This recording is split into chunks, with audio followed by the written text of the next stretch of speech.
Anti paper leak मुद्दे राज्यसभाમાં ચર્ચા ચાલુ। કેન્દ્રીય મંત્રી ડોક્ટર જીતેન્દ્ર સિંઘે કહ્યું, સરકાર પરીક્ષા પદ્ધતિમાં પારદર્શકતા લાવવા પ્રતિબદ્ધ। કોંગ્રેસે કેટલાક સુધારા સાથે બિલને આપ્યું સમર્થન।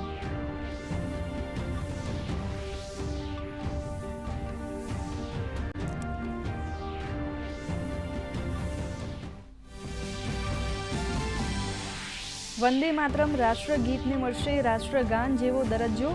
રાજ્યસભા બાદ લોકસભામાં પણ રાષ્ટ્ર ગૌરવ અપમાન બિલ 2026 ધ્વનિમતથી પસાર। વંદે માતરમના ગાયન દરમિયાન અવરોધ કે અપમાન ગણાશે દંડનીય કૃત્ય। સતત 8મા દિવસે પ્રશ્નકાળથી વંચિત રહી લોકસભા।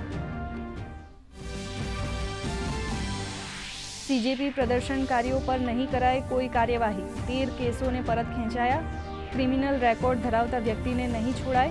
सुप्रीम कोर्टना निर्देश बाद दिल्ली सरकारनो महत्वनो निर्णय।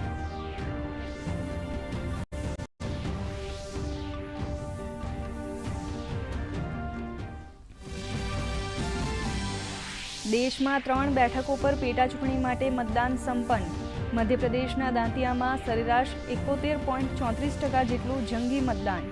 पटनाना बांकीपुरमां 34.30 तो वडोदराना मांजलपुरमां सरेराश 37.50% मतदान।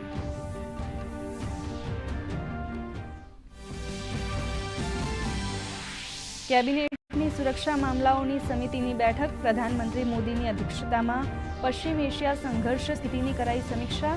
નાગરિક હિતોની રક્ષા અને ઘટનાક્રમો પર ચાંપતી નજર રાખવા બનાવાશે એકીકૃત વ્યવસ્થા। ખાતર અને પેટ્રોલિયમ પદાર્થોના જથ્થાનું કરાશે સુચારુ વિતરણ। પશ્ચિમ એશિયામાં સંઘર્ષ વધુ તીવ્ર। અમેરિકાએ ઈરાનમાં વરસાવ્યા બોમ્બ। 10 શહેરો પર સાધ્યા નિશાન। IRGCના 3 સભ્યોના મોત। કુવૈતનો દાવો, ઈરાની હુમલાની ઝપેટમાં આવી ચીનની કંપની। 1 કર્મચારીનું મોત।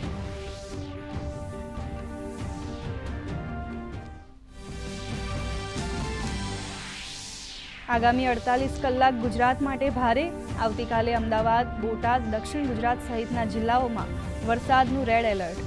નીચાણવાળા વિસ્તારોને કરાયા સાવધ। જોખમી હોર્ડિંગ્સ, બેનરો દૂર કરવા સૂચના। દક્ષિણ અને મધ્ય ગુજરાતની મહત્તમ શૈક્ષણિક સંસ્થાઓમાં શુક્રવારે રજા જાહેર।